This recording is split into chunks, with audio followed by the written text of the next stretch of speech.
What's happening, guys? Welcome to RGHtechTv. So this is Moto E4 Plus, and it's been over a week I'm actually using this device, and based on my experience I've actually listed some good things, some bad things, and I'll also be letting you know whether you should buy this device. If not, then what are the other alternatives. So make sure to watch this video till the end, and also make sure to give this video a thumbs up. That will surely motivate us to make more such videos, right guys? And the links for the phones which I mentioned in this video will be given in the description box below. So if you want to purchase, use our links. That will surely help our startup YouTube channel. And also guys, the complete list of specifications for Moto E4 Plus is given in the description box below. So if you're interested, have a look at it.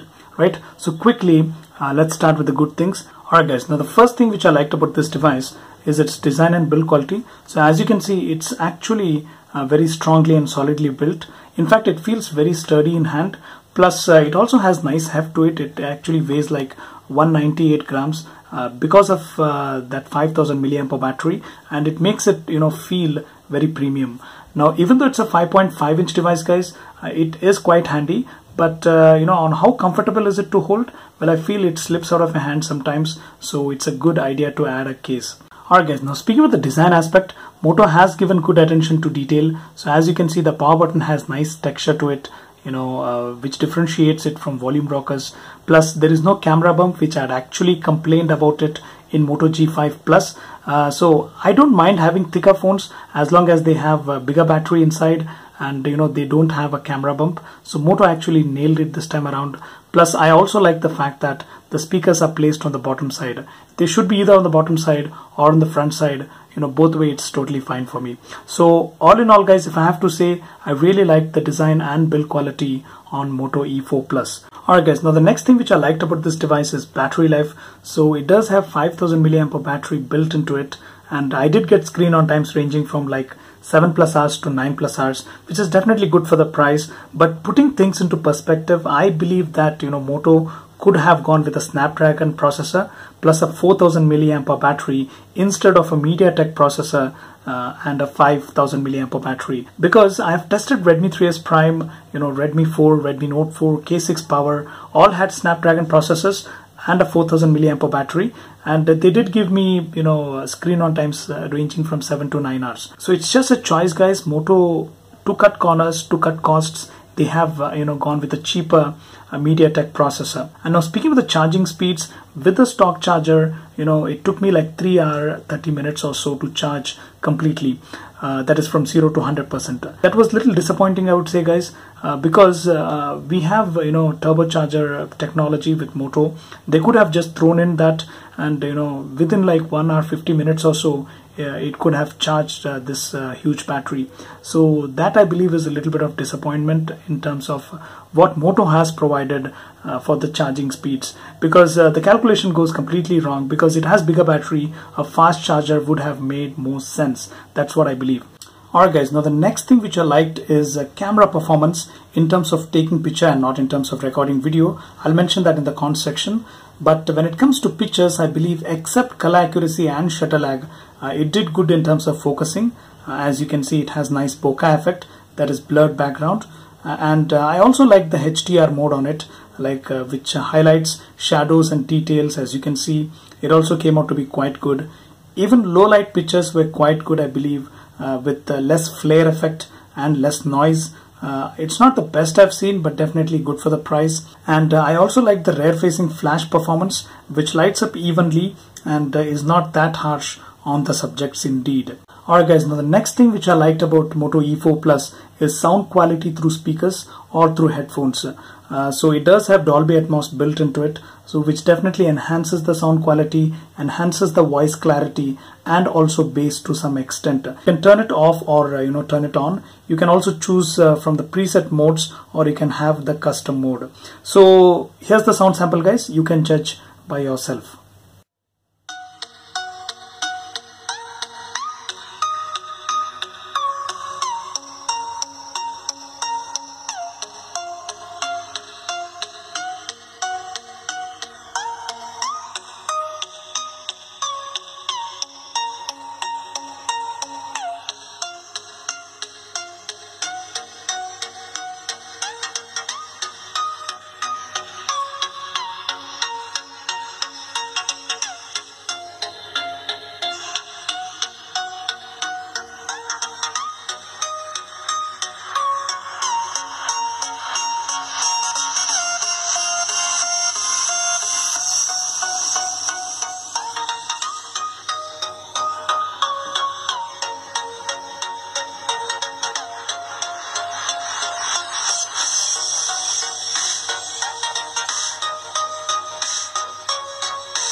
And next off guys, the back is removable, which gives access to 2 SIM card slots and 1 micro SD card slot. So considering the current scenario in India, we actually like to have 2 SIM cards, one for making voice calls and one for data.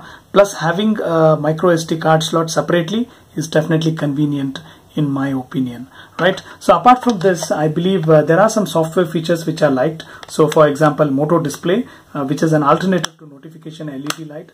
And by the way, this phone also has notification LED light. So I don't know why they have put in both, but definitely it is convenient to have notification LED light. So it actually is in 2 colors, so in red and green. And Moto Display is one thing which I very much like. So you don't need to actually have to go to home screen to see the notifications. You can see them on the lock screen itself. So definitely convenient. Plus this also has a single-handed mode. So as you can see, you can drag from the center of the screen towards right or towards left. It depends on whether you're right-handed or left-handed. So this also definitely is convenient if you feel that 5.5-inch device is bigger for you. And next guys, speaking of the call quality, I would actually rate it at around like 7.5 out of 10. So definitely good for the price. I had no issues. Next, I also tested Geo on this one. It works perfectly fine. Plus, USB tethering also worked perfectly fine. I had no issues. In terms of these things. So guys, these were the good things, and let me just summarize them for you. So I liked the design and build. I liked the battery life. I liked the camera performance in terms of taking pictures. I also liked the sound quality through speakers and headphones. I liked the fact that it has 2 SIM card slots and 1 micro SD card slot. I also liked some software features like Moto Display, single-handed mode, etc. Plus call quality was also definitely good, and it also has notification LED light. Right. So next guys, let's speak about the issues or the problems which I faced with Moto E4 Plus. Alright guys, now the first thing which I did not like about Moto E4 Plus is they have cut corners in terms of providing sensors. So there is no magnetometer or there is no compass sensor. Henceforth, applications like compass won't work, and you'll also face problems while navigating through Google Maps. So if there are some sharp curves or sharp turns, so definitely it will not be 100% accurate, or it will show some delay.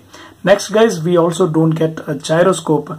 Now I literally don't understand logic of Lenovo, or you can say double standards.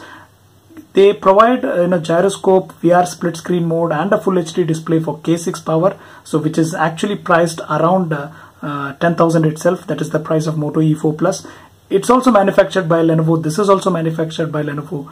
But I don't get the point that, when they can provide it for K series, why not for Moto series, right? So this is also, really disappointing, if I have to be honest. So next thing which I did not like is performance. So I did play Modern Combat 5 and Asphalt 8, and the gameplay was, choppy. I did notice frame drops and also lags here and there. So definitely it was, the experience of playing games was not that smooth.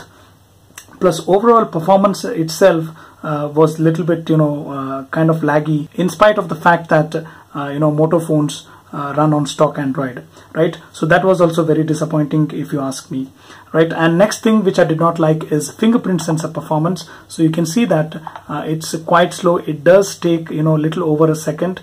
And I believe at this price point, we have Redmi Note 4, we have Redmi 4, we have K6 power, which have much better fingerprint sensor than this one. I believe this is the weakest. So here's the demo guys. So as you can see, it does display a little bit of lag of probably 1 second or so. So as you can see,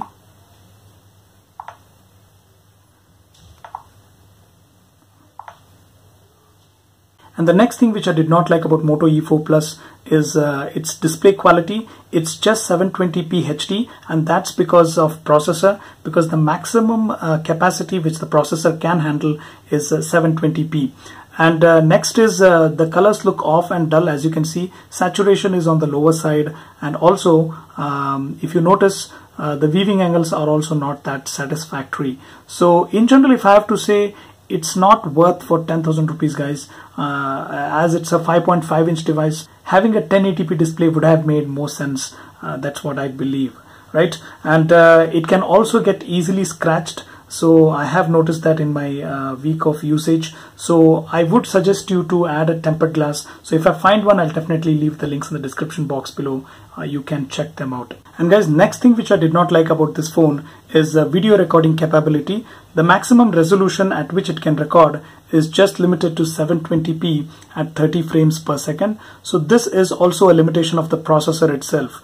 So definitely not happy with this one, and it also has focus hunting issues. So guys, if you're planning to buy this phone for recording YouTube videos, well, I wouldn't suggest you to do so. Add a little extra and go with Moto G5 Plus. I believe it's the best camera which you can get under 20,000 rupees, right? Now, apart from these, I was again not happy with the fact that they have cut down on some features like which are very much near and dear to Moto phones. That is, like double chop for the flashlight, or twist your wrist for opening the camera. So those shortcuts are also cut down. So henceforth guys, let me just quickly reiterate the cons which I have mentioned now. So first is they have cut down on sensors. Next, performance was not that satisfactory. Fingerprint sensor performance was not that fast. Display quality is not satisfactory for the price point. And camera in terms of video recording is not that good, as it can only record at 720p 30 fps. And they have also cut down on some features like shortcuts for flashlight and shortcuts for opening camera. So guys, if you're okay with these cons and okay with the price point, then definitely go ahead and get it. If not, then I will suggest you some other devices available at around same price. So in India, there is cutthroat competition at around 10,000 rupees. So the safest option would be to go with Redmi Note 4, which has Snapdragon 625, a 14 nanometer processor, excellent in terms of performance. It has full HD display, and it also has all the necessary sensors plus an IR blaster. So I believe the safest option would be to go with Redmi Note 4. If in case you want a phone under 10,000 rupees, then the best option would be Redmi 4 2GB variant, available at around 7,000 rupees, and K6 Power or K5 Note at around same price would make sense if camera and sound quality are important for you. Now guys, before you check these options, also make sure to check Lenovo Z2 Plus, because sometimes it's available at around 10 or 11,000 rupees based on some offers. So I believe this was my small effort in giving you complete overall picture of Moto E4 Plus and other options at around this price. So if you feel this video was informative, give this video a thumbs up, share this video with your friends and family, follow us on Twitter at RGHtechTv, subscribe to us on YouTube. Most importantly, thanks for watching. I'll see you real soon.